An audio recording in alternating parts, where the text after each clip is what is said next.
Olá, queridos irmãos e irmãs. Hoje, 7 de setembro, Dia da Pátria. Então, rezemos pelo nosso Brasil. Já fez uma grande conquista há 201 anos, mas precisa de muitas conquistas ainda, né? Mas só com Deus nossas conquistas são verdadeiramente conquistas, né? Sem Deus, elas podem não ser uma conquista, talvez uma usurpação, né?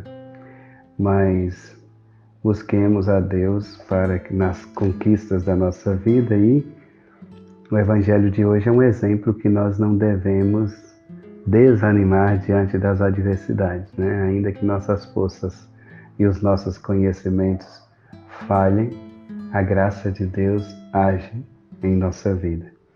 O Senhor esteja convosco, Ele está no meio de nós. Proclamação do Evangelho de Jesus Cristo segundo Lucas. Glória a vós, Senhor. Naquele tempo, Jesus estava na margem do lago de Genezaré e uma multidão apertava-se ao seu redor para ouvir a palavra de Deus. Jesus viu duas barcas paradas na margem do lago. Os pescadores haviam desembarcado e lavavam as redes. Subindo numa das barcas, que era de Simão, pediu que se afastassem um pouco da margem. Depois, sentou-se e da barca ensinava as multidões. Quando acabou de falar, disse a Simão: avança para as águas mais profundas e lançai vossas redes para a pesca. Simão respondeu: Mestre, nós trabalhamos a noite inteira e nada pescamos, mas em atenção à tua palavra eu vou lançar as redes.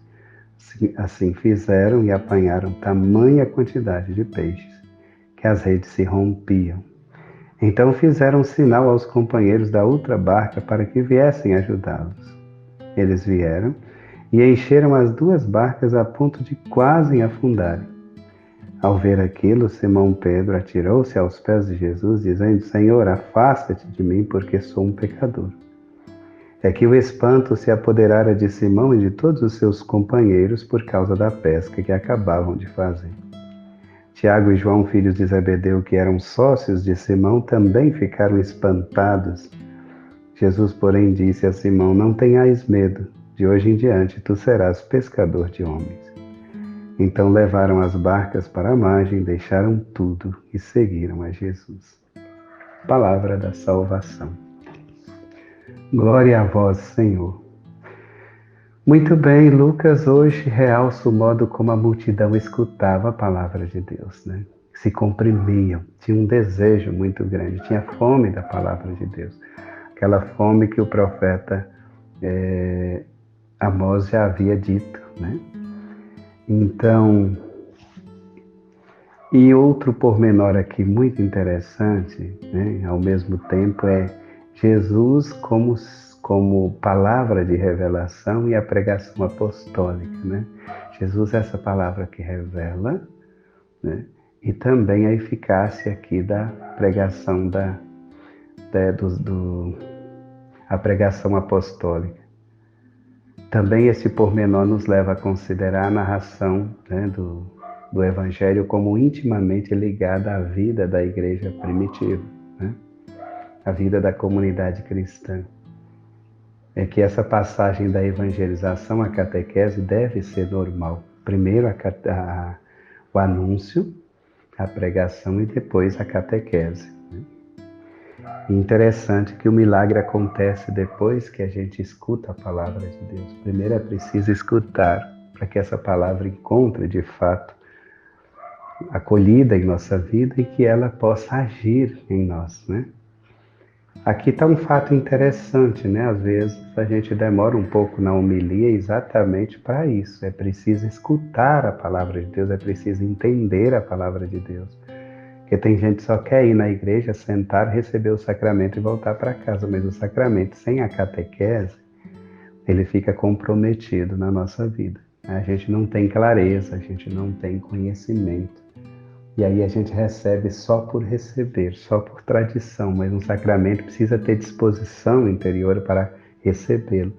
E a pregação que vem antes, a homilia, predispõe os nossos corações para acolher o sacramento, né?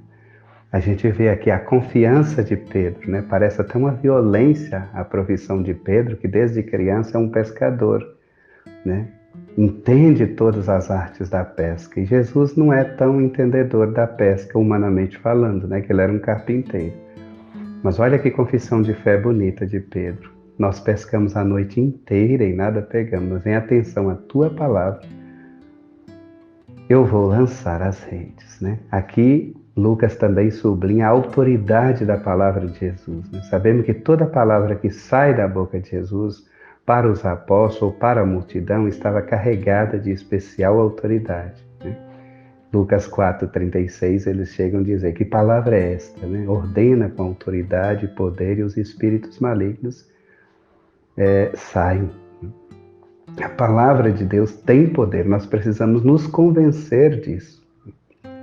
Precisamos nos convencer que essa palavra tem poder. E esse poder, né, ele age nas nossas vidas quando nós o acolhemos, quando nós cremos, quando nós nos rendemos à autoridade do Mestre.